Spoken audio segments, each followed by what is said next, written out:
Hi, this is Graphically Alex coming at you with all things fat related. If that's something that interests you, please subscribe. I'd love to have you. So for today, we are revisiting the horrific, scarring, nightmarish podcast of the maintenance phase. Now this one is going to be a doozy. It's a bit long. I'm not sure if I'm going to have to split this in 2 parts or not. You guys will see. I don't know. I'm not a fortune teller today. But what I will say is I heard the beginning of this music and I swear it's going to be in my nightmares at some point. But we are going to do a deep dive into fat acceptance. I heard from the grapevine that a lot of fat acceptance TikTok trends actually come from this podcast. So we're going to see if we recognize anything from fat acceptance TikTok within this podcast. This is a doozy. This is about, is being fat bad for you? And I'm sure we're going to get some of the worst takes ever in this. So prepare thyself. Let's do this. Wish me luck. You guys are going to kill me with this. Okay, let's go.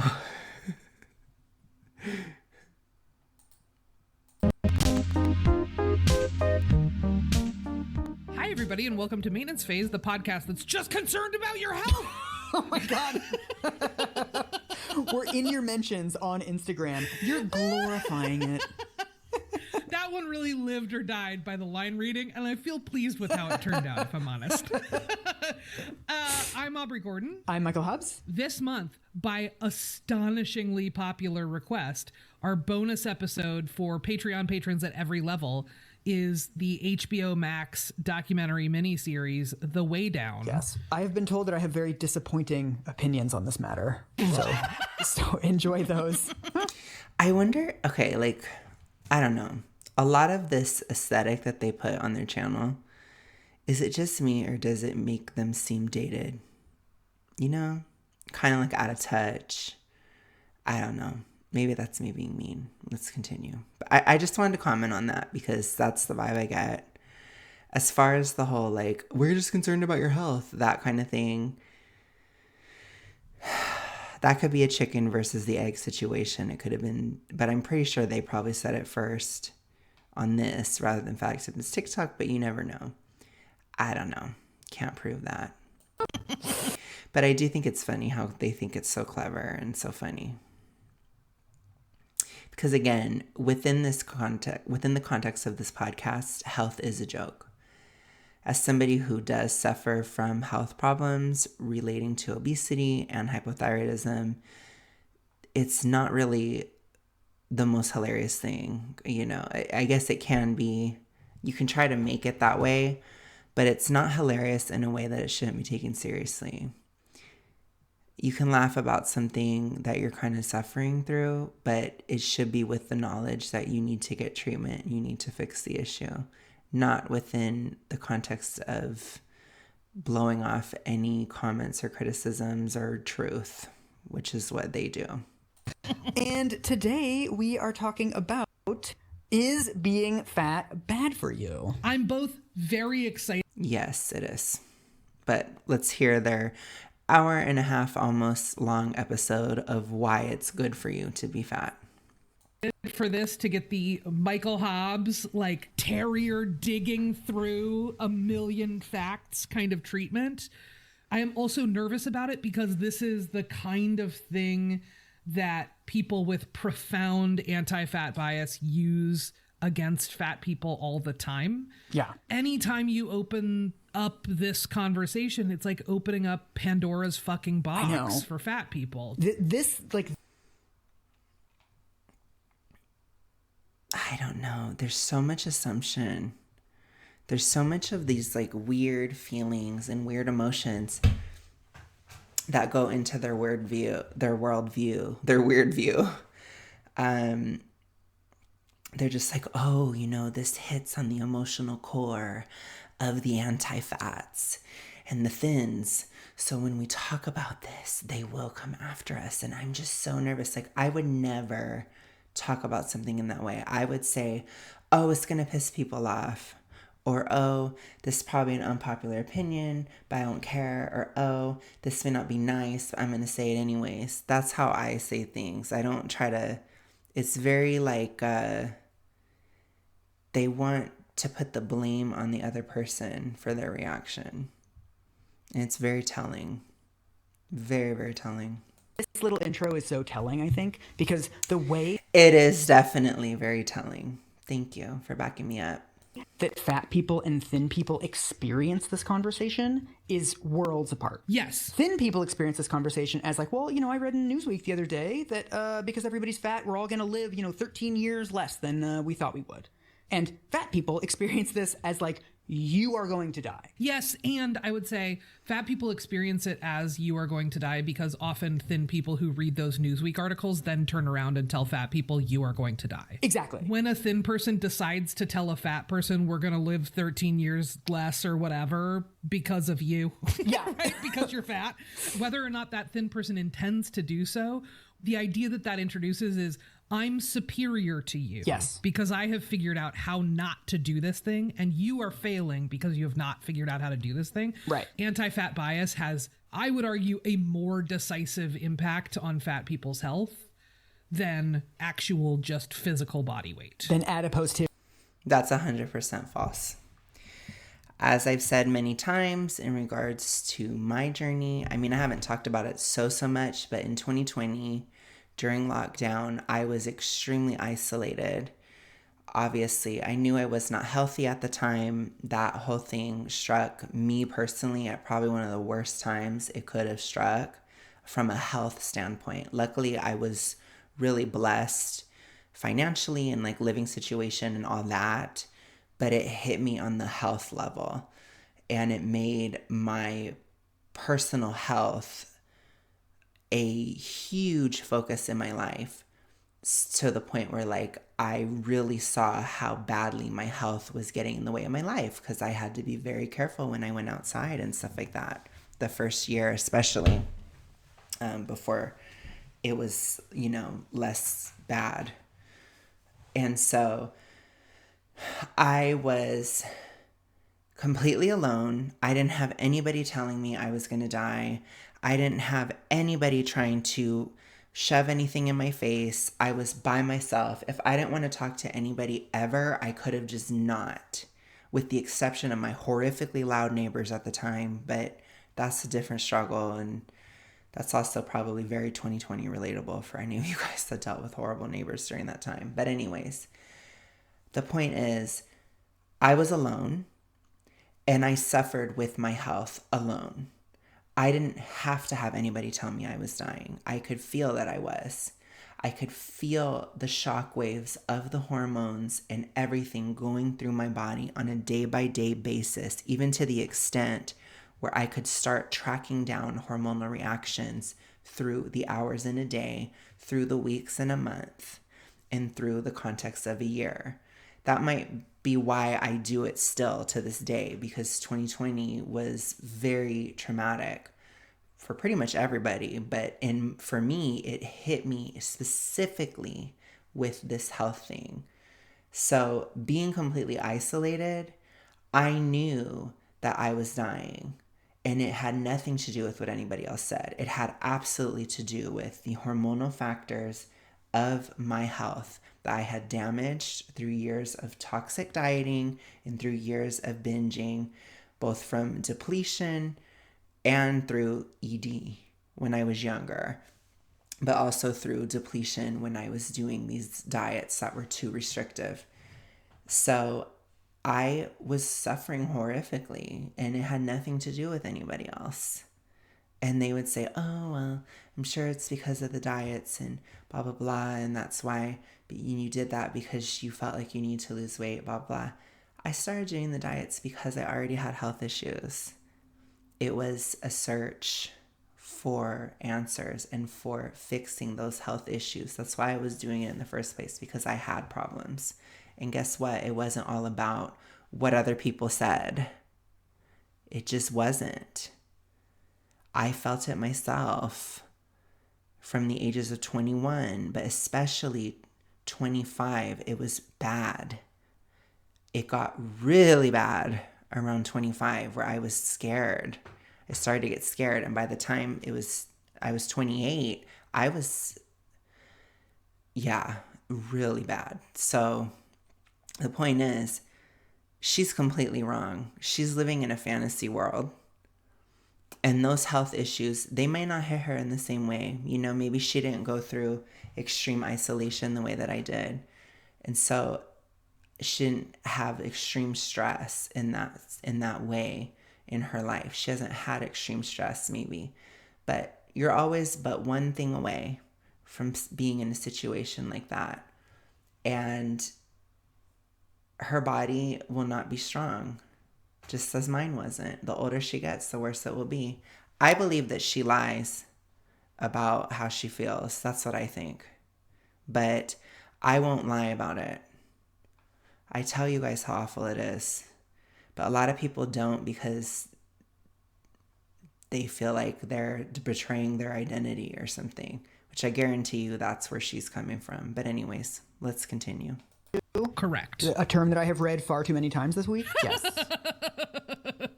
All right. This is so many caveats. I know. Let's keep caveating and just never start. Let's never start and only be like, one more thing before we get into it. My friend has this joke that every left-wing podcast is just people saying, I'm just going to zoom out for a second over and over again. I mean, that's what we are doing. Ew, that was cringe.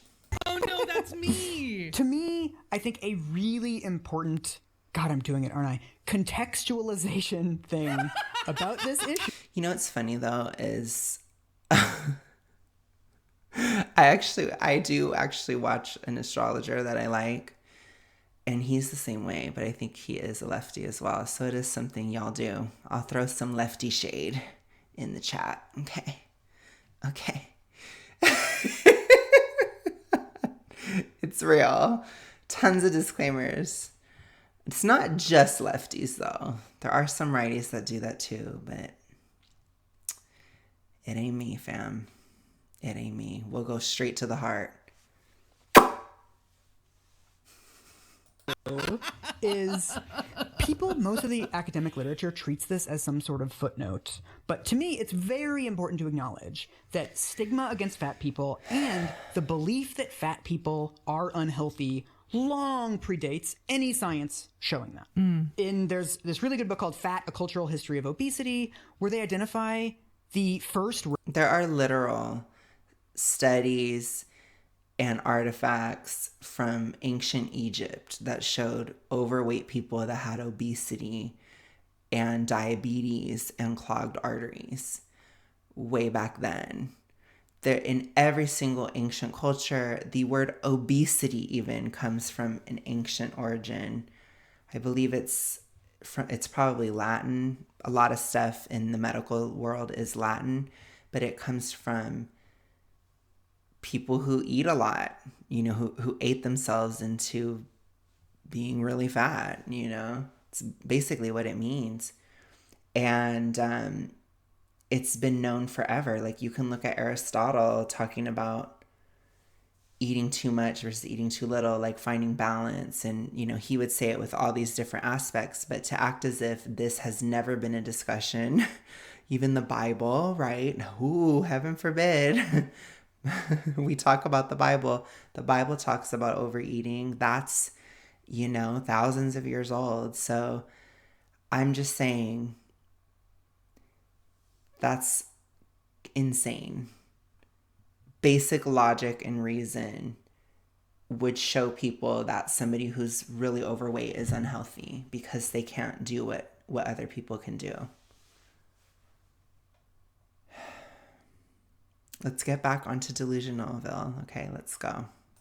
Of an obesity epidemic was in 1620. Right. You know, the Catholic Church. Again, the Bible was written before that, especially the Old Testament. It's been going on for a while. People talk about this a lot. Invented the 7 deadly sins, and one of them was gluttony and sloth. Well, exactly, yes. Yeah. So like there's always been this moral component, and there's always been this outgroup component. So something I didn't know until I read this book was that diabetes used to be known as the Jewish disease. What? The idea was that there was something about Jewishness that gave people diabetes. It was like a genetic predisposition, basically. Oh boy. So this has always been associated with like, this is a group that I do not like, and I'm going to assign to them like some sort of health status. Right. I mean, if we think back to the BMI episode, right, the earliest codification of the BMI was the fat. I think that there are arguments that certain people's health issues are highlighted, especially within, I told you guys, it's a specific type of person. It's the artistic type of people, the journalistic type of people, and academia. Those kinds of people, they have certain personality traits where they can be very biased without realizing it, or maybe they do realize it, I don't know. But if there's certain people they just don't like, then they will just throw everything onto them, or they focus just on them. And I think that that can happen to with everybody, but it's especially bad in people that are drawn towards those fields. I think it's just, I don't know what it is, but it's like a personality thing. That's all. It's like a personality thing, honestly. So yes, that's right, but they do the same thing. They just are doing it. It's these kinds of people. They're doing it in the opposite way, though. So they're more biased against like thin people or something, you know, or I don't know, whatever else. We'll see if they expose some of their biases. I'll try to point them out as we go through. Oh gosh. 15% of people would be considered overweight, right? It didn't have anything to do with health risks. It didn't have anything to do with anything but the fattest among us need to be defined in this way, right? Then you create a bunch of funding streams to find out why it's so unhealthy and so terrible to be what we already think of as terrible. Right. You know, it can sound a little bit conspiratorial to be like, everybody hates fat people, and like, that's why all the science says this. And so I do...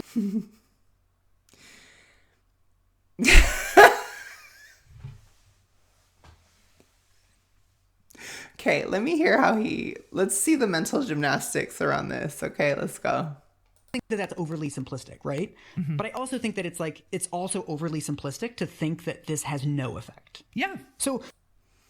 Okay, so we're allowed to have nuance. We're allowed to see gray areas as long as it's in a way that you agree with, but not in another way. So would they say this about, I don't know, somebody that thinks we were never on the moon? Would they say, oh, well, you know, it's bad to say it one way, but it's also okay to say it the other way? You know, would he do that same thing? Don't you think it's a little fishy that this was happening? Look, I'm not one to... I don't attack people by saying what they say is conspiratorial. I don't. I engage with it, with the idea of it. I think saying something is conspiratorial is a cop-out. So you're not going to hear me say that to them. But I know that they are the kind of people that do that all the time to other people. So it's very interesting how by their own logic, they kind of fail on their own logic here. It's kind of hilarious. But like I said, for me, I don't discount what people say just based on, well, that sounds conspiratorial. Maybe it is, maybe it isn't. But just because it's conspiratorial doesn't mean that it's false. I think we have to look at things on a case-by-case basis. You have to look at the evidence, see what you think, and move forward. Doesn't mean you just go along with what anyone else is saying, but it does mean look at things, you know? So for me, there are certain things that I do believe in and certain things that I don't, certain things that I do believe to a certain point, etc. It's called like having critical thought, right? You're able to think about things critically, not just look at it in a dogmatic way. Like, this is a conspiracy, so it's false. Or this is what an authority figure says, so it's true. No, it can be, you know, a little here, a little there, a little everywhere. You don't have to pick a side with everything.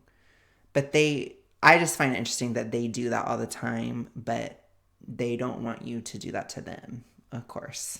course. But that's called hypocrisy. The earliest studies of like what does it do to your health to be a fat person. I'm going to skip a lot of this because we talked about it in our BMI and obesity epidemic episodes. But the only data that was available Maybe we should watch those too. Let me know. Let me know if you guys want them. was from life insurance companies. Right. This is the 40s, 50s kind of era. Yeah. Yes. So like think about who had excess income in the 40s and 50s. Yeah. To spend on life insurance. It's going to be disproportionately white, overwhelmingly male, Yeah. middle class, upper middle class, and straight up wealthy, right? Like there's like a whole wide range of people that you're missing. Exactly. So basically the big innovation at this time and the closest thing we get to reliable information on fat people and health is the rise of the cohort study. So are you familiar with this? No. I mean, like, I know cohort studies like exist, but I don't know about the rise of them. I'm not fucking with you.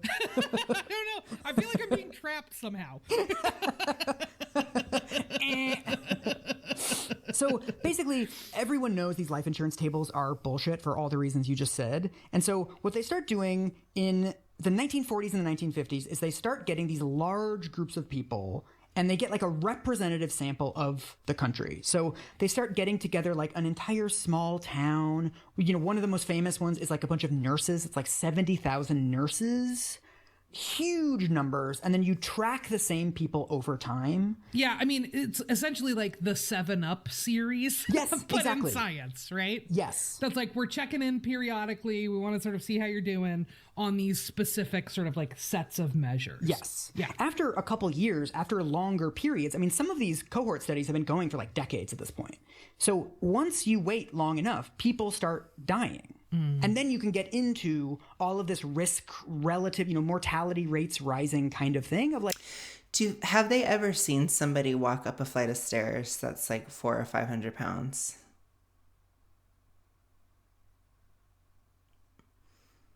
Do you need a study to tell you that there's something off?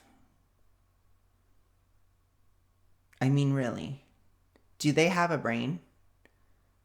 That's my question. I understand the nuances of, well, you know, this person, they're what's considered 30 pounds overweight, or this person's what's considered 10 pounds underweight, and we don't know, you know, the science here, it could be a little shaky. I can understand that. But there are certain things and certain levels of fatness where you can see something with your own eyes, where especially as the fat person, you can feel it. You can see how easy it is for somebody else to go up the stairs. And you see how hard it is for you to go up the stairs. There's something going on. And I can assure you it is not fat phobia that is making the difference. Okay, so why, if we would expect 25 deaths, why are there 50 deaths among fat people? Like that is how you can start doing these gradations and figuring out like what is killing Americans. Huh. And so the sort of the central issue with calculating these mortality rates is you can't just look at the raw numbers, right? So if you say like, okay, if we look at normal people, 500 of them died, but then if we look at smokers, 1,000 of them died, right? So it's like, oh, okay, so smokers are twice as likely to die. But that's too simple, right? Because smokers are not the same as non-smokers. Smokers are much more likely to be poor. They're much more likely to be uneducated. They're more likely to be unemployed. They're slightly older than the rest of the population. There's all these other factors. So you have to sort of adjust so that you're comparing like poor, uneducated smokers to poor, uneducated non-smokers. And then you can say, okay, so this is what accounts for the smoking. Right. And if you don't do some level of statistical control, then you do what your brain is. If you can see somebody who smoked for many years and they can barely breathe, then I don't know if you need a study to show you that it's not great. It's not to say everybody that there are some anomalies. There are some people that they smoke and they're fine for a long time, just like there are some people who are fat who are fine for a long time. But the odds are they're not. There are documented causes of both obesity. Well, not causes, but there are documented results, so to speak, of obesity and smoking. We know this. things like smoking constricts your blood vessels and raises your blood pressure. Things like the tar is in your lungs, and when you quit, you have to cough it up, and it's really horrifying and it's awful. Like the addictive factor of smoking. Like we can observe certain things, and we have, and it's the same thing with obesity. There are so many things within obesity that we can see, like things like high blood pressure are highly correlated. Things like fatty liver are highly correlated with especially morbid obesity and supermorbid obesity. There are a lot of things that we see correlations and we see the effects. Namely, we can see psychological effects. Depression is highly, highly related to obesity, extremely so. And people don't, like, they don't want to see that. We can see that. We do have studies and science and research to show these things. We know this. We can experience it in ourselves, in other people in our lives, and it is reflected in the evidence and the research. It's not in a vacuum. So that study is but one study within a whole mess of studies and observations, especially about the effects of smoking on a person's body. What happens when they smoke? What happens when they quit? They've done studies on this. They've researched it, I guess you could say. They have looked into all the effects of these things. But sure, they cannot prove it, because in science, in order to prove something, you have to do an experiment. And within an experiment, you have to have a control group, and I forgot what the other term is, but the one that has, I think, the experiment group. And basically the control group is somebody that has very similar outcomes to the other person or is in a similar situation but doesn't have the cigarette. Whereas the experiment group would have the cigarette, but you cannot force people to smoke. You can't force people not to smoke, and you can't lock them in a box, because you'd have to put them in an isolated box like a rat to be able to determine it is only the smoking. They can't do that in science. It is unethical. So we have to go with correlations, and we have to go with other methods of research. That doesn't mean that they're worthless. It just means we do have to have an open mind. And I would say, because they are correlations, we can't create dogma about them, but we can look at associations and find what is true in regards to obesity or smoking. But you can't be dogmatic about it. They may not know the exact way that smoking causes harm. They may not know the exact issue in regards to obesity or what method of it harming you it is. A lot of people in fat acceptance, they advocate that it is the stigma, which is completely ridiculous. And why is that ridiculous? Because people face stigma all the time about everything. Stigma is essentially judgment. It's essentially, we don't like you. Well, a lot of people don't like a lot of people. There are ways in which rich people are stigmatized. There are ways in which white people are stigmatized. There are ways in which men are stigmatized. There are ways in which straightness is stigmatized. Different contexts, different situations for different people. And of course, there's situations where Black people are stigmatized, Jewish people, gay people, etc., women, the whole shebang. It goes all around. Stigma is stigma. And you would say, oh, well, they don't have power, but these people do. But that's not true. It depends on the context. If you're in a university environment, they could be very against you because you are white or Asian. They could not want to have you in their school because of that. But if you're in some ritzy area somewhere like Beverly Hills, maybe they would look at you if you were a Black person or Hispanic person and feel some kind of way about you. There's different contexts for these stigmas, so you can't measure it.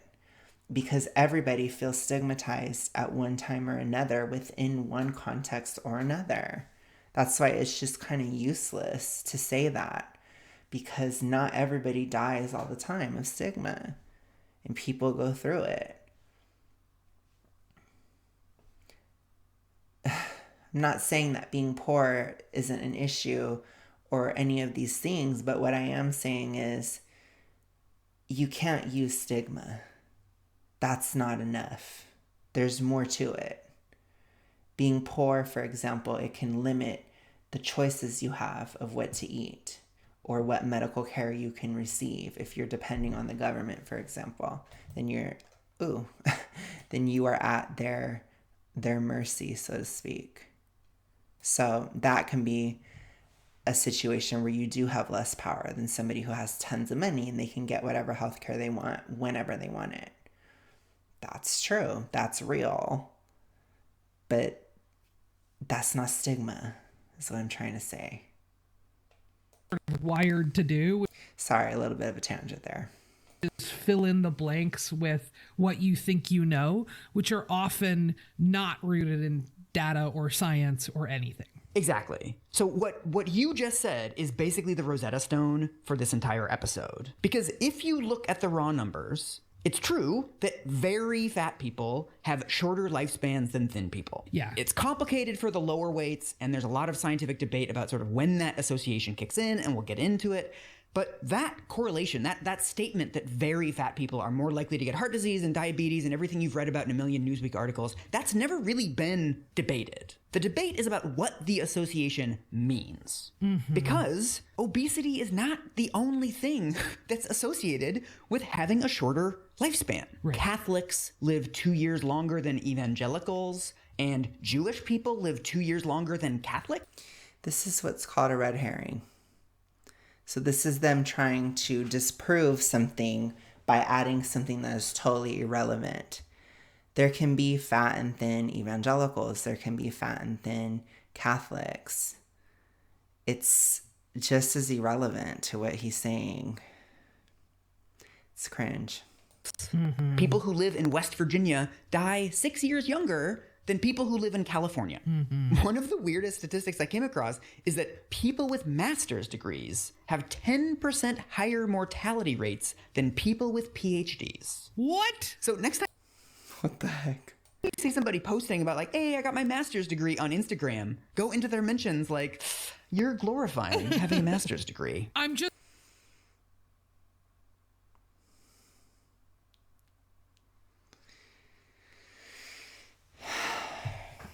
Interesting stance. Yes, I think it's very interesting to compare one odd statistic to decades of many studies, much research, much observation, much personal experience, much everything that is stating that being obese is unhealthy or super morbidly and morbidly obese especially. Crazy. Concerned about your health. I know. Quit your master's program. Another really consistent one is that I didn't realize this was going to be this week. Let's see if they try to have anything strong at all. This is really bad, you guys. Married people have between 2 and 2.5 times the mortality rate of married people.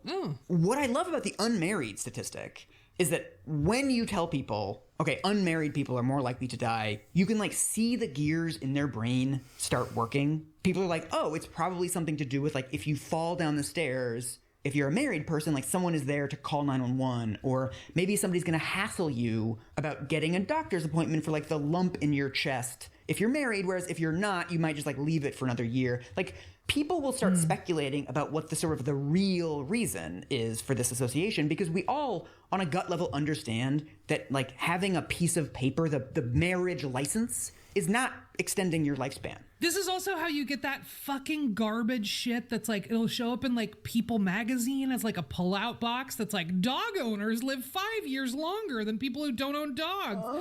People who own subcompacts have longer... What was that noise? happier lives than people who drive SUVs. Like all of that utter garbage comes from either findings that are not great or people not digging far enough into the findings before translating them into popular media, and then popular. And they're not doing that at all. You guys need to look in the mirror, honestly. Media running with that shit. Exactly. No one looks at all these other The projection phase. associations and immediately leaps to, oh, this is how we have to fix it. Like, nobody is saying that, like, no matter what you go into the doctor for, they should be like, have you considered converting to Judaism? Yeah. This isn't actually a difficult concept for people. What's difficult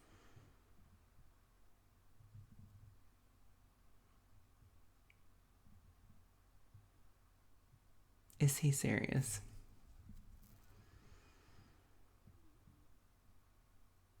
They are separate realms.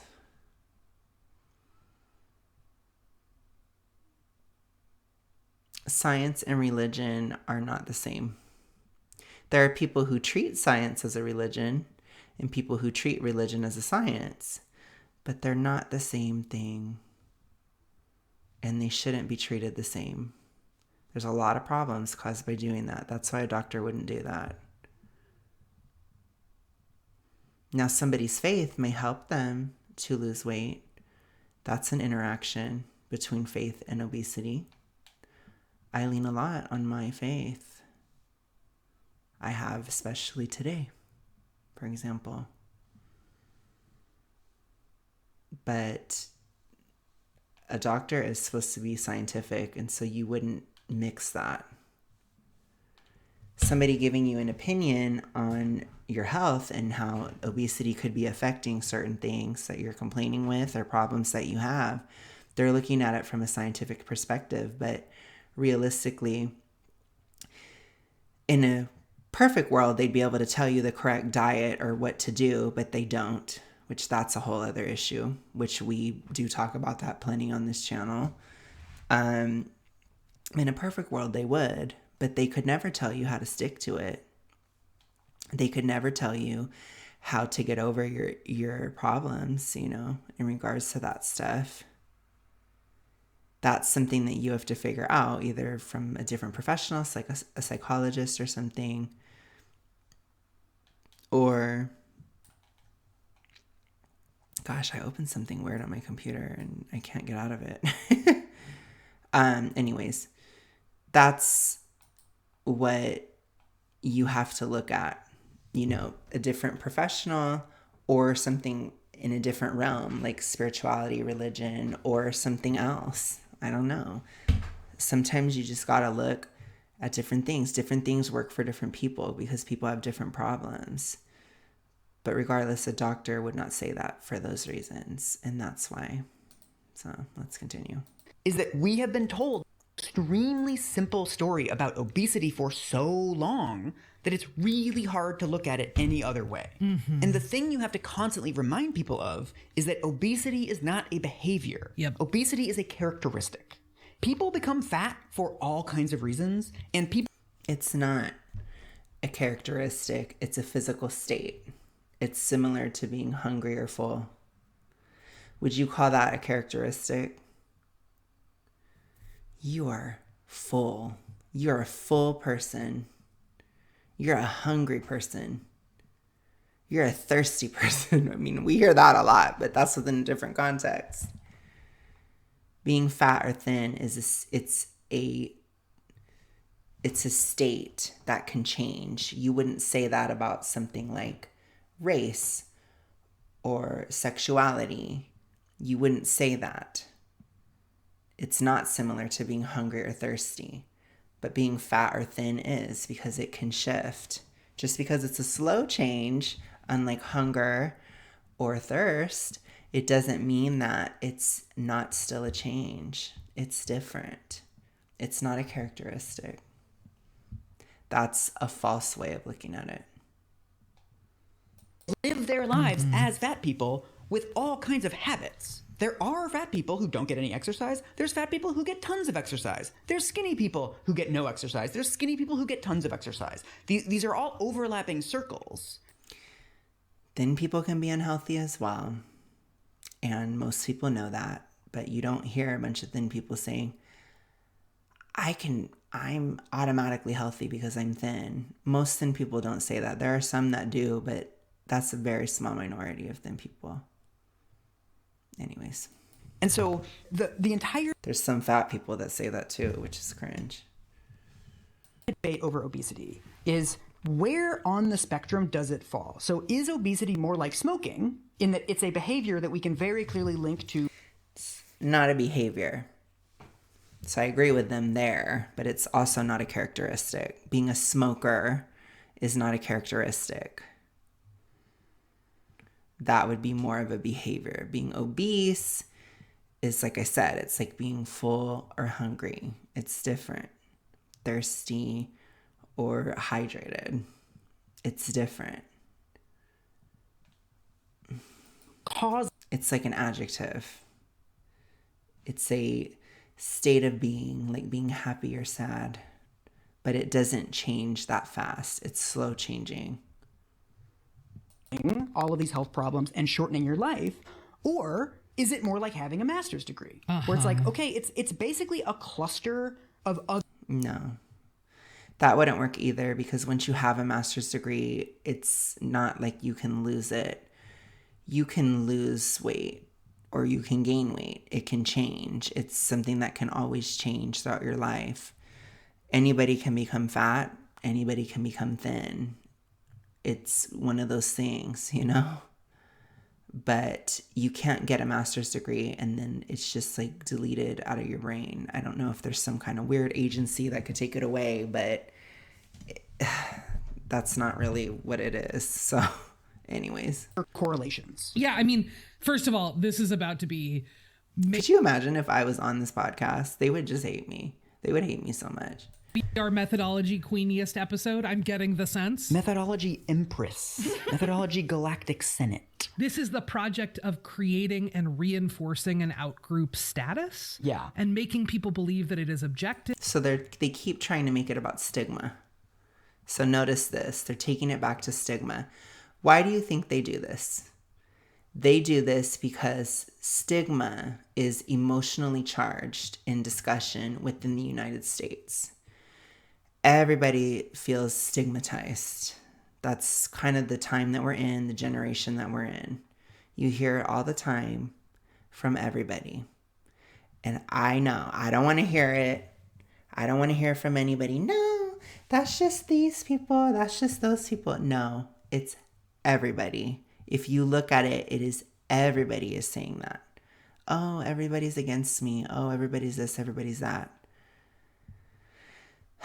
I think it's because people are becoming more hypo over time, and it's kind of a hypo thing. But I digress.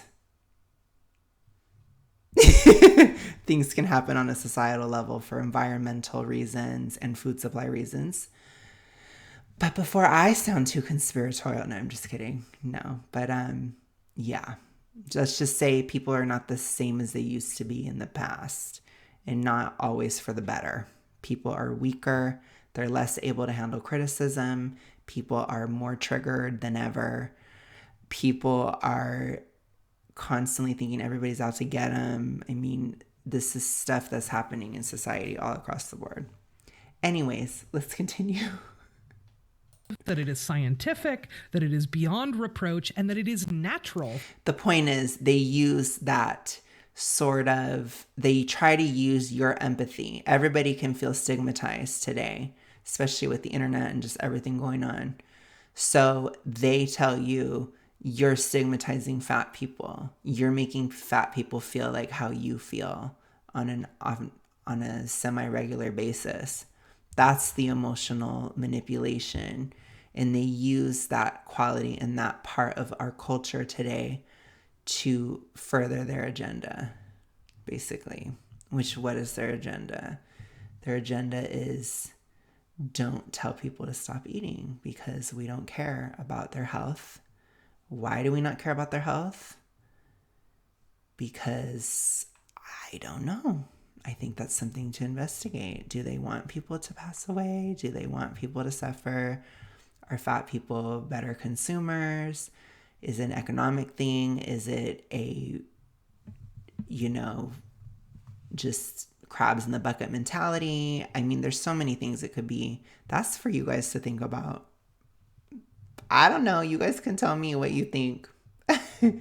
For you to feel like fat people are lazy and gross, because that's what they are, because science tells you they are, right? Like, it's just bizarre that we try and take this stuff in a vacuum and just parrot it out as gospel. This is the interesting thing about these kinds of people is oftentimes they talk about people who disagree with them, and they talk about them in the same judgmental way. So let's just use the concept of somebody who's anti-fat. They would judge somebody or somebody who's losing weight, like she did in the last episode that I did. She judged people who were abused as children by saying that they wanted to lose weight because they had abuse in their childhood that made them feel like they weren't good enough, or they needed to be better, or that it made them feel that something was wrong with them. So that's why they wanted to lose weight. How is that not just as judgmental? How is that not just as belittling or out-group, in-group as anything else? I think what bothers me the most about this podcast is the absolute hypocrisy within these people, and also the complete nastiness of them that is just so veiled under this sugary, rotten shell. It's like this rotten sugar candy shell. It's so awful to hear. I swear, if I keep listening to these people, I'm going to make more connections. This is the hardest thing about this, is because you have to keep in mind issues outside of the data. Yeah. So one of the most famous findings from these is in the 1990s, the Journal of the American Medical Association published a study that said that left-handed people die 9 years younger than right-handed people. What? This was actually something that I was told growing up because I'm left-handed, and like my whole adult life I've been thinking about why am I gonna die so young? There's these like crackpot theories about like driving. What? Because like the stick shift is with your right hand or something. But also, who drives stick anymore? I know. Like, it makes no sense. I don't know, man. But so what it actually turns out is essentially the researchers looked at the population of 70-year-olds and they said, okay, well, there's, roughly 12% of the population is left-handed. And then they looked at 70-year-olds and they're like, oh my fucking God, only 3% of these people are left-handed. So all of the left-handed people must have died. It's like they're dropping like flies and we're only left with this much smaller population. But of course, these are like some of the most scathing letters to the editor of a medical journal that I've ever read. All of these people write in and say, if you're looking at a population who's in their 70s in the 1990s, these are people who grew up in the 20s and 30s. And in the 20s and 30s, if you wrote with your left hand, they would make you write with your right hand. So the reason why there are only 3% left-handers in that age cohort isn't because there's like a genocide of left-handed people. It's because due to other social forces, the rate of left-handed people is like artificially low among old people. I will tell you this, Okay, this is something I don't understand. So if anybody in the comments can help me, why do you think they are so obsessed with social forces? Like, absolutely obsessed. You know what I mean? I don't understand it because it's just not in my temperament. As I've told you guys, I am very disagreeable. I have been probably from the day I was born.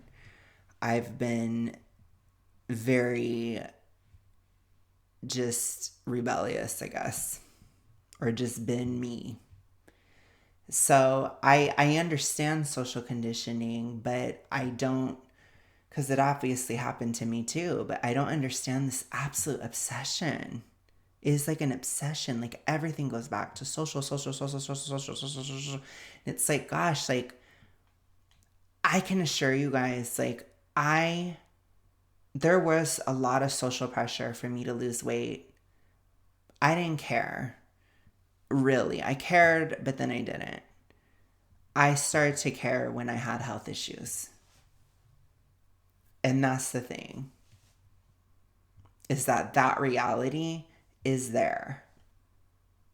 And I think it's definitely the more important reality. I think it's what we should be talking about. I think trying to obfuscate that with social, it's like a distraction tactic. And I just wonder why they're so focused on that. You know, I don't know. Weird. I don't get it. Grandfather, who passed away 15 years ago ish, was like an extreme left-handed pride guy. The level of vindication that this guy is getting posthumously is through the roof. Well, look, Aubrey, all hands matter. I don't know why he was being so weird about it. All hands matter. All hands. Fired. So, I mean, the left-handed thing, I mean, first of all, I just have kind of a chip on. Oh, God.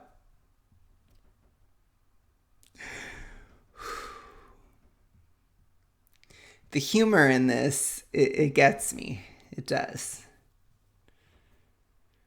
There's a left-handed person about this, but also it's just important that like you can't only look at the data. That data about left-handed people, you can slice and dice. I will say the left-handed thing sucks because of the doors. That would bug the absolute shit out of me. I am happily right-handed, but I do feel bad for lefties because of the doors.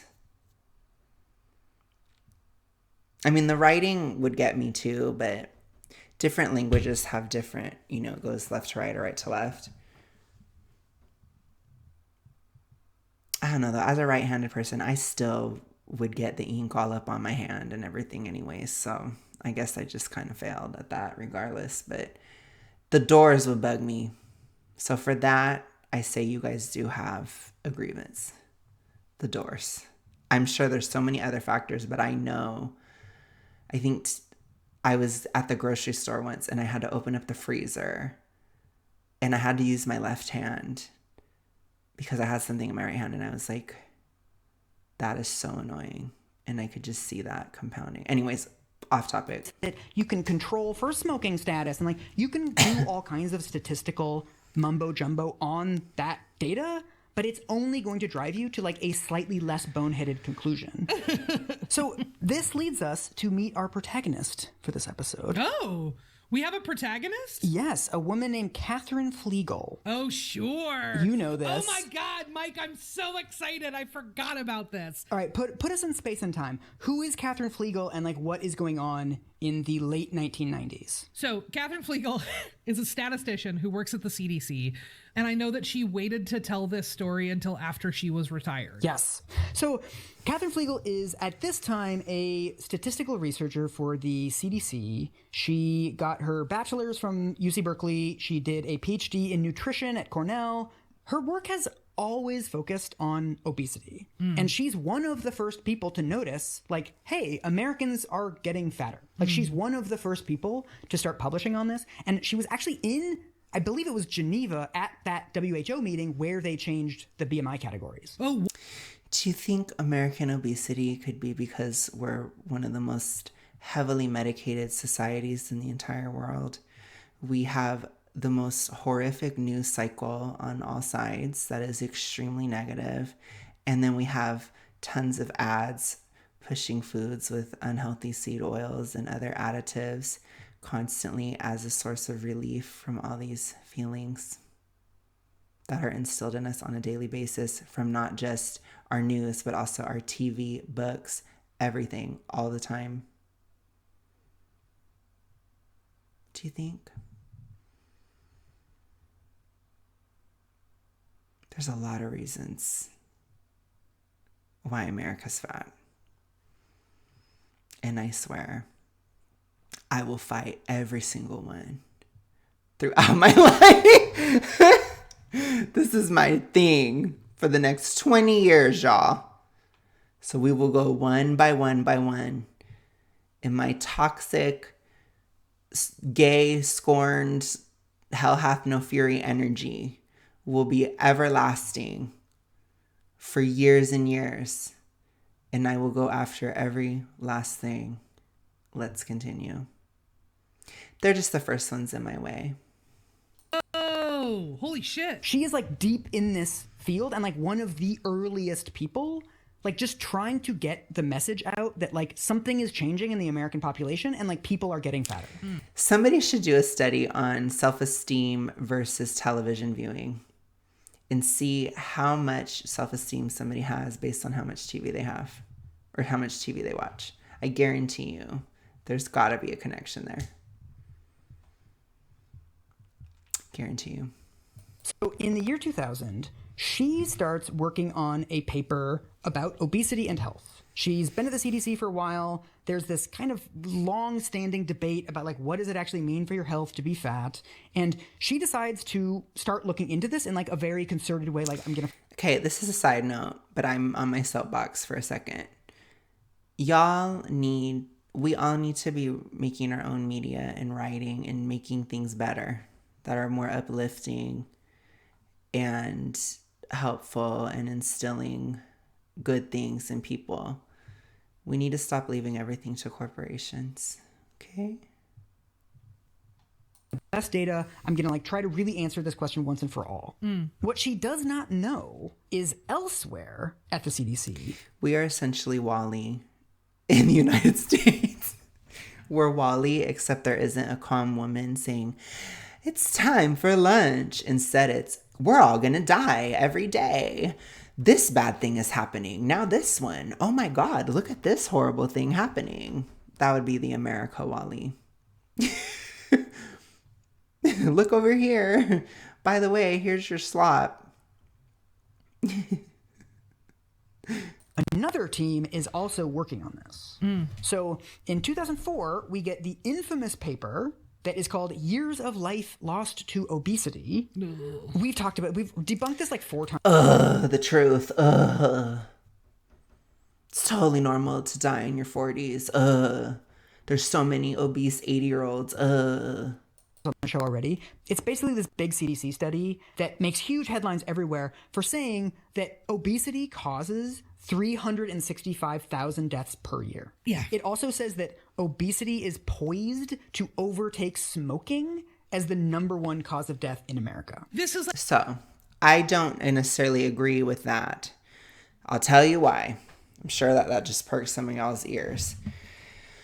Obesity is a condition that is dependent upon another condition. So obesity is never the root. It is one of the branches. Okay? I need you to hear that. Obesity is never the root. It is one of the branches. So there's always some other issue at the root cause of obesity. It could be purely emotional. It could be addiction, or it could be a hormonal issue, or a combination of all three, or any combination. But regardless, the obesity is an offshoot of that issue. So if you can starve it at the root, then the obesity will go. That's how people need to look at it. They don't look at it properly. Obesity in and of itself doesn't cause anything, but something is always causing the obesity. a level of deaths that like you would know someone who died. And what is causing the obesity is also what's causing people to die. So death is a further branch or a fruit extending from, or a fruit extending from said branch. But the root of it is something else. That's why I don't like people calling obesity a disease. It's not a disease, it's a symptom of various diseases. Think about it that way, please. It would be so much more helpful. Just of fat.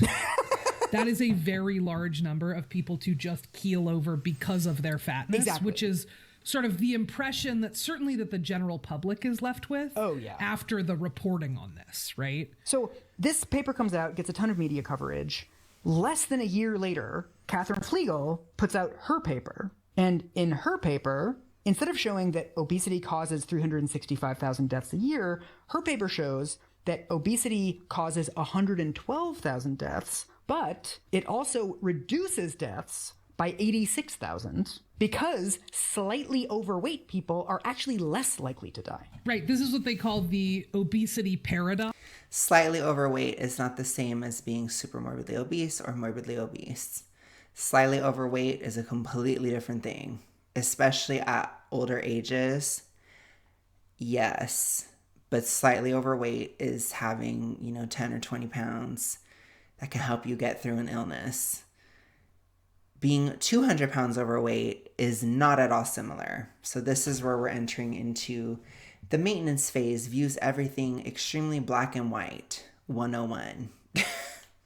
Yes. Which is my favorite thing to yell about because it's only a fucking paradox if you can't imagine fat people living healthy lives. Catherine Flegel has some very salty papers about the obesity paradox. It's only a paradox if you don't consider the fact that morbid obesity and supermorbid obesity are different than just being a few pounds overweight. Ridiculous. Look, I'm never going to yell at somebody who's 10 pounds overweight. I'm just telling you. I'm not. It's probably fine. If you are fine with how you look at that size, it's probably not going to affect your health. These issues, they affect your health, in proportion to how big you are. And again, that obesity is a branch of some other disease. So the higher the obesity is, the more toxic, the more horrible that root cause is, the worse it is, which will lead to the death. That's all. Really? She's like, it's not really a paradox. It's just maybe it's just not universally bad for you. Maybe it's complicated. Totally. It's not really a paradox. It's just you assumed this wasn't possible. Then researchers actually looked into it and it is possible. Exactly. Calm down. And sometimes It's usually within older age that they're talking about that. It's because a lot of older people have a harder time keeping weight. They tend to lose weight a lot, or they just don't eat as much or whatever. So that's what they're talking about. So yes, well-fed elderly people do better. Yes. these scientists just kind of rejecting this out of hand. They're like, there's no biological mechanism that would make fat people live a bit longer. And it's like, really? You don't see any reason why people who carry around extra energy on their bodies would live longer from certain conditions? I actually don't find this difficult to believe at all, considering how many diseases cause you to sort of waste away as you get older. It makes sense they would live longer from some of these conditions, and that gives them more time to recover. See, he knows that it's within an older context. So dishonest. Yeah. There's also actual studies on this. 80%. Okay, so those studies that we agree with, those are fine, but not the other ones. Okay? Of deaths in America are of people 70 and above, right? So one of the most common causes of death and disability in old age is falling down and breaking a bone, especially breaking a hip. 1/3 of people who break a hip die within a year. And so this sounds really facile, but fat people just have more padding on themselves. So there's actual... No, that's not at all a part of the obesity paradox. That is really dumb. That is so stupid. What they're not understanding is that the body is not designed to be a huge size. So if you are at that huge size, there's already things going wrong, particularly within the cardiovascular system. There's a lot of issues in regards to that. A lot. Studies that find that the skinniest people are the most likely to die after suffering a hip fracture. I mean, you can hear this. Do you ever hear fat people who struggle to breathe? It's because the cardiovascular system isn't working that well. So you get shortness of breath. I have that issue. I had it a lot worse when I was bigger. Definitely. When I was in my, in the 380s, I could barely breathe all the time. I even had haters on this channel that made fun of me for it. I've gotten better, but I still get shortness of breath sometimes, but it is better than it used to be. It's real. It's a problem. And it's a tough one to get out of. Very hard. So once you get into the actual causes of death and you're actually curious about this phenomenon rather than simply rejecting it, it's like, oh yeah, it actually makes a lot of sense that under certain circumstances for certain people, being a little bit fatter is actually better for mortality. Yep. So basically, I mean, the number one finding of her paper is that like people in the BMI overweight category are slightly less likely to die. So a little bit of fat has like some protective effect on mortality rates. The other big finding is that skinny people... I'm sure muscle would be the same. But, you know, that wouldn't go with the agenda, so... are more likely to die. So in the fattest category, like the obese category, she logs 26,000 deaths. In the skinniest category, she logs 33,000 deaths. Yep. So one of the quotes that goes around about this is sort of how it ends up in the mainstream media coverage of it, is... given current government guidelines, it appears that the average person is better off being 50 or even 75 pounds overweight than 5 pounds underweight. This is a That's a little fuzzy there, isn't it? If that's the picture they're painting, yep, that's where you need to start to question authority. Sometimes. So that's a very odd picture to paint. I'm not saying everybody needs to be real thin. I don't believe that. But there's some other factors going on here. that also gets sort of thorny, right? It's worth noting, very thin people are more likely to die than very fat people. And there is no cause for you as a layperson to then start talking to very fat people or very thin people about how they're going to fucking die. I like it when you stand up for thin people. I like it. Won't.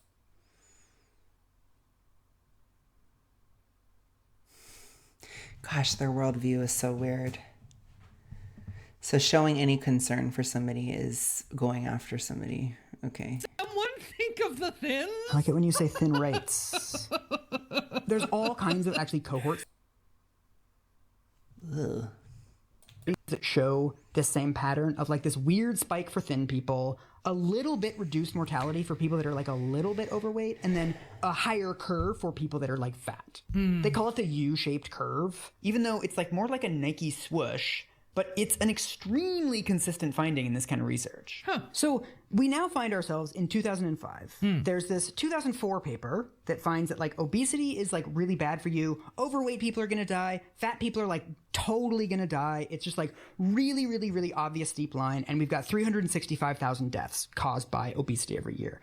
And we've also got Catherine Fliegel's 2005 paper that says that like, it's really not that many people. Like once you subtract the lives that it saves from the lives that it takes, it's like 25,000 deaths a year due to obesity. And there's this weird thing with like skinny people being less healthy, and like it seems actually to be like good to be like 5 to 10% overweight. Like there's now these two papers, both of which are from the Are they looking at weight or body fat percentage? So those are two different things too. I just think you'd have to really look at those kind of things. I can understand having like I said, 5, 10, 15 pounds of fat extra on an older person. I could see that having a positive effect. But to act as if somebody who's in shape, who's fit, is less healthy than somebody who's super morbidly obese is absolutely absurd. Absolutely absurd. Saying completely different things. Right, and one estimate is 90% lower. Yes. So to this day, this is still framed as like a scientific debate. And like, did you know that fat people that struggle going up the stairs, they struggle because of cardiovascular health? Fat people tend to have enough muscle to lift themselves up unless they get hugely huge and they're very atrophied. But anybody who's mobile as a fat person, it's not the muscular strength usually. It's the cardiovascular system that is struggling. Do you think cardiovascular health has any relation to mortality? I don't know.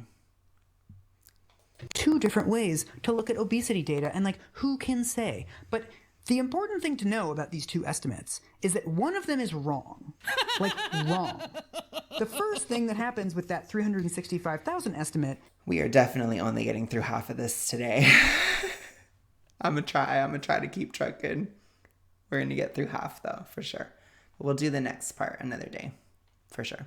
is that people look into the numbers and there's errors. Just like straight up transcription errors. They put the deaths in like the wrong years. Like human error in like Microsoft Excel. Yeah. Also, there's like weird methodological stuff. So remember how I said earlier that when you look at tobacco deaths, you can't just like count up the smokers that die because you have to control for all this other stuff because like it's not a representative sample of the population. What they did in this study, when they say, you know, obesity is about to overtake tobacco, they adjusted the tobacco deaths downward because they're like, well, you know, people who smoke are more likely to. Yes, many studies can be manipulated. That's why you always have to question studies. You have to question everything, you guys, because you can manipulate statistics very easily. You can manipulate, you can fluff numbers, fudge numbers. I saw it when I studied psychology in university and I took a statistics class and we learned how you can manipulate your results. You can change things around. That's why you have to take it with a grain of salt. You always have to. That doesn't mean that it's worthless. It just means take it with a grain of salt. If you're going to look into studies, you have to look into the methodology and really question every single thing that they did. How did they measure their statistics? What results would they have gotten if they measured it in a different way? How much of the sample size was there? What was their methodology? Like, you have to question these things when you look at studies because there can be fudge in the numbers. It's very easy, and there's almost always an agenda behind a study, especially because a lot of times corporations will have studies done, but you also have to look at the fact that within universities, there is a need for funding. So they will sometimes fudge things so they can get more money. It's not to say that it's worthless. That's not what I'm saying. Again, I don't view things like that black and white whatsoever. But it is to say you have to look at the overwhelming majority of things and you have to sometimes make connections yourself if you're really going to look at it this way. Because you shouldn't just trust what BuzzFeed News says. You shouldn't just trust what some pop culture website says about a certain study, about how somebody who has a master's degree is going to die earlier or something. Like, some of that is just cringe. So you have to look at the actual stuff. I know it's hard. It's not fun. But it is what it is. Poor, like, you know, we have to artificially make that number smaller to make it more valid, but they didn't do that with obesity deaths. Right. Struck by lightning? Congratulations. If you're fat, you died of obesity. Yeah, this is literally like the sophistication of the analysis, basically, right? It's astonishing that this number... Whoa. They sounded like a right-winger there, didn't they? My righties in my audience. Didn't that sound like a right-winger? Clawed its way into the popular imagination. Definitely sound like a right-winger over the past few years. That was interesting. What do you know? They're here to bridge the gap, y'all. The maintenance phase. Building bridges.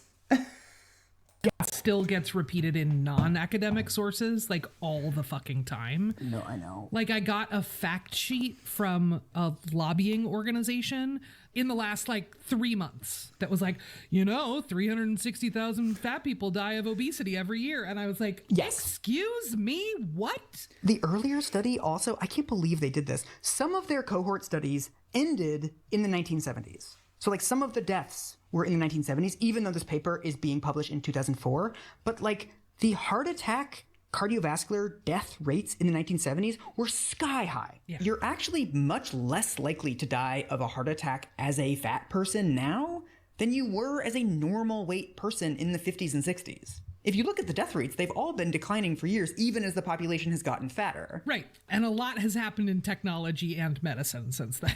Right. The other problem with these studies is that they're built exclusively around BMI categories. So every single person in these big cohort studies is organized. These people are literally a step away from, we should be on Wally. I remember seeing this fat acceptance TikToker talk about Wally and how it's like a paradise for fat people. That was crazy. But they are like a step away. I wonder if that person watches this podcast, because that's what they're kind of saying now. So you think it's better to not be able to walk, not be able to move? I mean, there's got to be a cutoff somewhere, maintenance phase. Come on, you guys.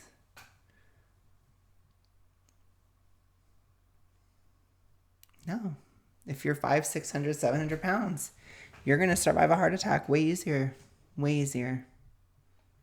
In like normal weight, 25 to 29, like overweight. Wait, can that be your canonical BMI voice? Every time I say a BMI number, I just like cringe. And the most hilarious thing is, you know that guy would be absolutely horrified if he gained weight.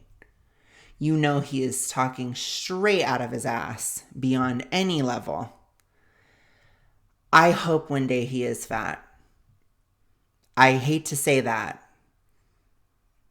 There are very, very few people that I would wish have the experiences that I have had.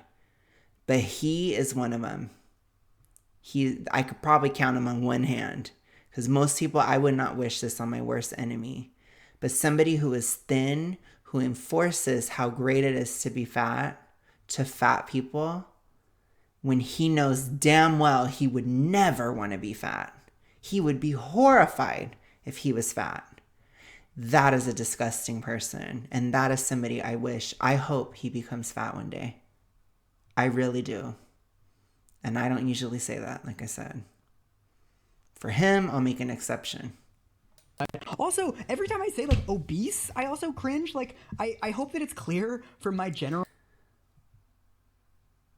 tone and personality that I'm putting giant quote marks around these terms at all times. Yeah.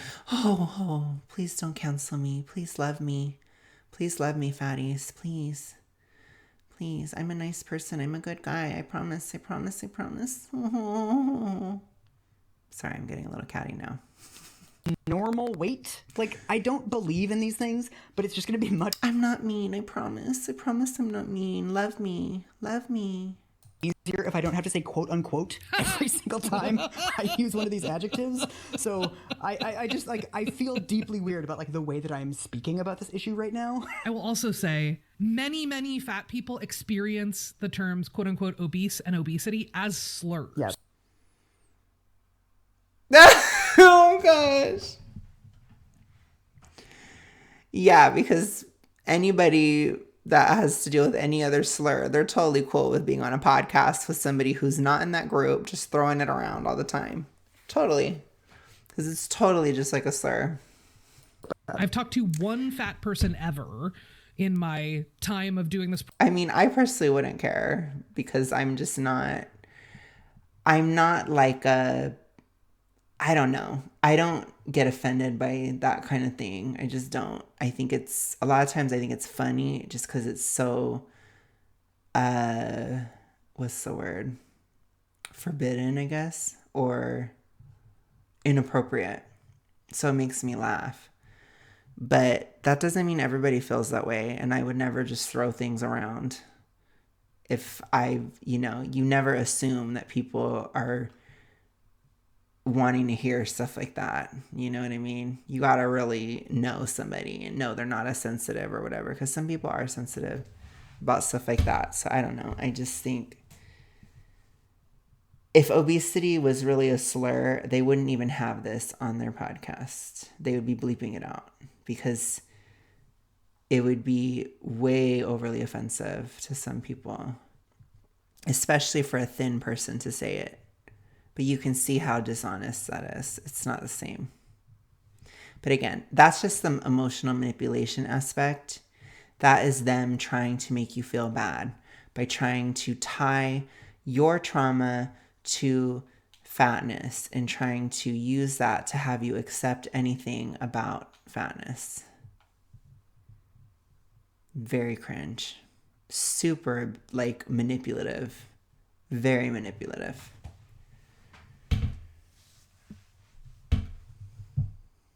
And they do that all the time. Where I talk to thousands of fat people who are like, I feel neutral about the word obesity. Yeah. Everyone else has said, I feel deep shame about it. I feel like I'm being judged. I feel horrible. It makes me think about self-harm. I know. I think there's this belief that because it's a medical term, it can't hurt people. Lots and lots of medical terms hurt people. But they're saying person with obesity now. Oh, fuck. Michael, someone corrected me on Twitter. And was like, actually, what you should be saying instead of fat person is person with obesity. And I was like, get out of my mentions, you gremlin. The worst is person with overweight. It's like, what? It's so weird. But so the problem Yeah, that's cringe. with these categories for mortality research is that a lot of those cohort studies rely on self-reported BMI. So you ask people their weight, you ask people their height, and then you calculate that like they're overweight or they're normal weight or whatever. Yeah. The problem is that when you do this, a huge number of people end up in the wrong categories. Because people, I mean, I don't want to say lie about their weight because like a lot of people don't know accurate, like I do not know my weight. I have not weighed myself in like 5 years. So like if somebody asked me my weight, I would be wrong. But then the problem with self-reported data is skinny people will lie a little bit about their weight. Like if you're like 150, you'll say you're like 145. But if you weigh 400 pounds, you'll say you're like 325. Yeah. The larger you are, the more weight you will take off. But then there's also weird confounders that like skinny men will add weight to themselves. They'll say that they're 185 when they're actually 160. Right. What you're telling right now is the story of my first driver's license. Oh yeah, where they ask you your weight and they don't weigh you? Yeah, totally. And I was like, 250 pounds. Don't worry about it, team. Like, just leave me alone. So let's say you have two people and they're both 5'8" and they both say that they're 180 pounds. So that's the data in your spreadsheet. But in reality, one of them is 185 pounds and they're cutting a little bit of their weight off. And the other one is 200 pounds and they're cutting a little bit more of their weight off. In the actual numbers, this isn't actually that big of a deal. And people who defend self-reported data, they'll say like, well, when people lie about their weight, on average, they only really lie by like whatever, 2, 5, 10%, something like that. It's not that big of a deal. But it's not actually about how many pounds they're cutting off of themselves. The problem with those two people is that the cutoff between overweight and obese is 190 pounds. So the person who's 200 pounds, who says that he's 180, he just jumped from one category to the other. Yep. People have actually done studies where they compare data that's self-reported and data that's actually measured. And some of these studies, the normal weight participants, 30% of them should have been classified as overweight or obese. Yeah. And so, look, the BMI categories are bullshit, and like this is nothing about people's individual health, and like I don't want to make it sound like I'm giving any credibility. It's not bullshit, but it's not the be-all end-all. Something can be kind of in between. I find BMI to be very useful within categories of obesity. Those numbers do tend to ring true. You tend to have different effects versus when you're morbidly obese versus super morbidly obese versus just obese, like especially within a medical context. I don't know how useful it is between like overweight and healthy. That would depend. You know, muscle can make a huge difference. You really, I've said many times, depend on body fat percentage. It is so much better, so much more useful. They always talk about BMI, and it's like, I get it. I only find BMI to be useful within a medical context, not within a overall context. Yeah. But the entire purpose of these studies is comparing people in different categories to each other. Right. If you're comparing dogs to cats and you're like, 30% of the cats in our sample are actually dogs. Yeah. And we have no way of knowing which cats those are, like which ones are actually dogs in disguise. your entire study is garbage. Yep. Because you're not actually comparing different categories. Totally. So another reason why Catherine's study is better than the earlier study is that she throws out all of the self-reported data. You can't just mix bad data and good data and then say anything valid about a phenomenon. Right. Again, this is framed as like a scientific debate. Like some people say 365,000 deaths, and then like this wacky Catherine Flegel lady says it's like way smaller. But the CDC corrected the 365,000 number. They put out explicit guidance that they weren't going to use it. Oh. So like in a press release, they say like, yeah, we're no longer standing by this number. We are standing by Catherine Flegel's work. It's just better data. Right. And she didn't write a bunch of conclusions based on typos. Exactly. That's the thing that is like wild to me about this whole story. It's not like not as methodologically sound. It's like total nonsense. This is like where I think the obesity epidemic as a moral panic is really instructive, because the pattern that you see in moral panics over and over again is, what do we not need evidence to believe? Like, what are the overall societal narratives for which we will put aside these like pretty basic methodological considerations, right? We won't apply as much scrutiny. Yeah. The CDC. Again, I always wonder, like, do they realize that they do the same thing? What do they not need information to believe?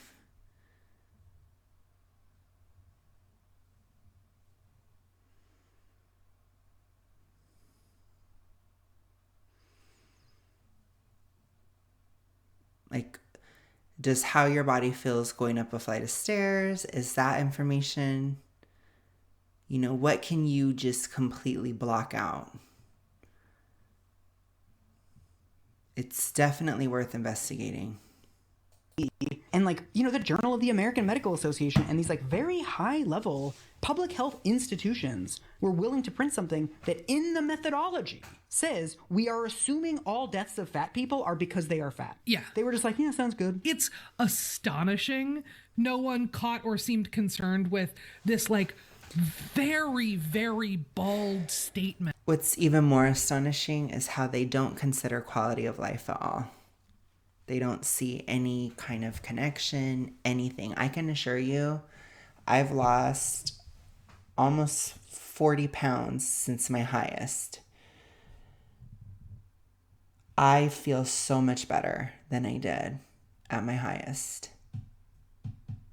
And I still feel horrible. That means I felt even worse.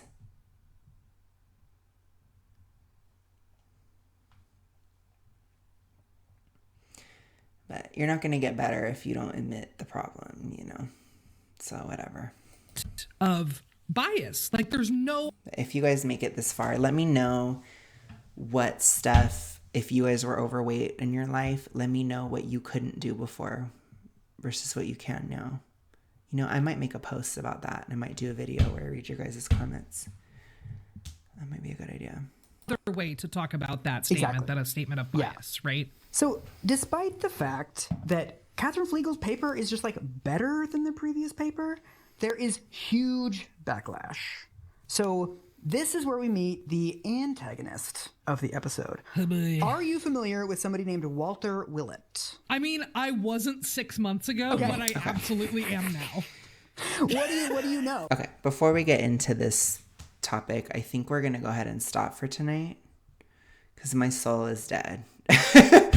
But what we'll do is we'll pick it up. I'll do another part probably another day pretty soon.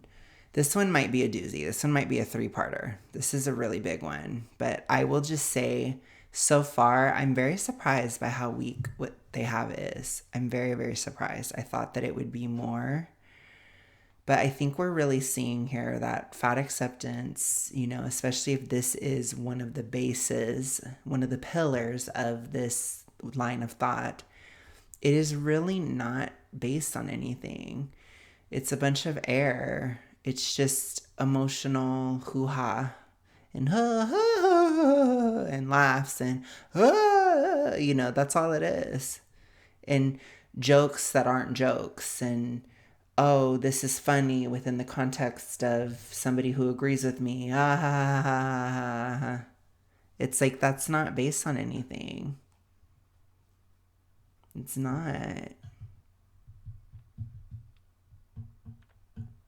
It's just ignoring huge amounts of data, huge amounts of evidence. It's ignoring the experience in your life and your experiences with fat people. And if you're fat yourself, your own experience. It's just deleting everything that doesn't agree with you. And then saying that everybody else is dumb. It's really bad. Really bad. But anyways, I will be back. I will finish this episode because I do think it's a good one to cover. But we're getting a sense of some of the arguments here. And we're seeing just how thin they are, like, pun intended.